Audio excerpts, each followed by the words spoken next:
vasilhas emprestadas aos seus vizinhos.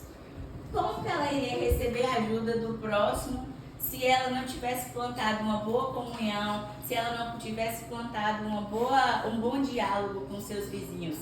E isso me fez refletir muito na importância de estarmos em união, de estarmos em comunhão com o nosso próximo. Muitas pessoas acham que nunca vai precisar do outro, e muito pelo contrário, nós precisamos uns dos outros. E não só para coisas físicas, mas no mundo espiritual também. Eu preciso do meu amigo para poder orar por mim, para poder interceder por mim, para poder me ajudar em alguma área da minha vida, tanto física quanto espiritual. Então, uma das lições que a gente tira dessa passagem é a importância de termos e estarmos em comunhão. E a segunda coisa é a fé daquela mulher.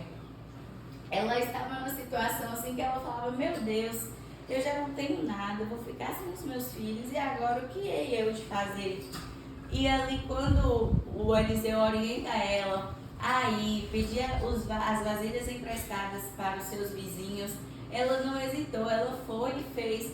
Ela já estava ali numa situação de amargura, ela poderia muito bem falar: eu já estou numa situação ruim, ainda tenho que ficar pedindo as coisas emprestadas para os outros. Mas não, ela não hesitou, ela foi e fez o que lhe foi proposto, o que lhe foi ordenado. E aqui no versículo 6 diz assim: e sucedeu que, cheios que foram os vasos, disse a seu filho: traze-me ainda um vaso. Porém ele lhe disse: não há mais vaso nenhum. Então o azeite parou. E aqui nos leva a refletir que o tamanho da bênção que foi derramado na vida daquela mulher foi o tamanho da fé dela. Já pensou se ela tivesse falado: não, eu vou ficar só com as vasilhas que eu tenho aqui em casa mesmo, já tá bom, não precisa de muito, não precisa de tanto, não precisa pedir emprestado.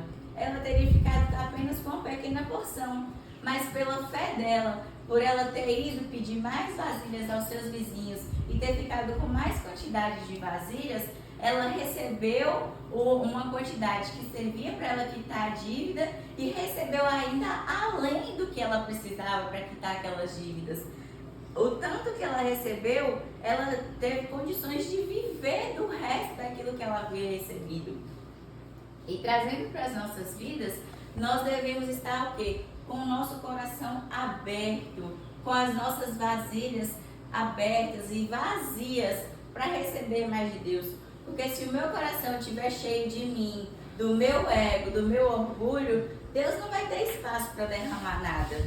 Então, quando eu abro meu coração, que eu limpo ele e falo: Deus, encha do teu azeite, Deus, trabalha da maneira que o Senhor quer, da maneira que o Senhor deseja, que eu tiro tudo de mim, que eu me esvazio e peço para Deus me encher, Ele vai enchendo. Vai enchendo, vai enchendo. E quando eu vejo a vasilha está transbordando, e do que Deus me encheu, eu transbordo na vida de Tarcísio, Tarcísio transborda na vida de Fabi, Fabi transborda na vida de Neia, e assim sucessivamente. Porque quando eu estou cheio de Deus, eu contagio quem está do meu lado. Amém. Quando eu estou cheio de Deus, eu contagio por onde eu passo. Eu sou a diferença onde eu passo. Então, que a partir de hoje, nosso coração possa estar aberto para receber mais de Deus e que possamos nos esvaziar de nós para que nós possamos nos encher de Deus e que possamos estar preparados, porque apesar das lutas que estivermos enfrentando, eu tenho certeza que Deus vai derramar o azeite dele sobre nós. E não será em apenas uma área, não será apenas uma área emocional, mas será em todas as áreas das nossas vidas. Aleluia! Seja ela Glória espiritual, seja ela financeira, seja a cura que você precisa, Deus irá derramar sobre a sua vida. Basta você ter fé e não ser limitado a uma fé pequena, a uma fé natural, mas ir além, pensar além do que a gente vê, além do que os nossos olhos contemplam, mas pensar além do tamanho do nosso Deus. O nosso Deus, ele é grande, ele é poderoso, então nós não devemos nunca pensar pequenos, mas sempre pensar além do que possamos pedir, pensar ou imaginar. Amém? Amém. Glória a Deus! Aleluia!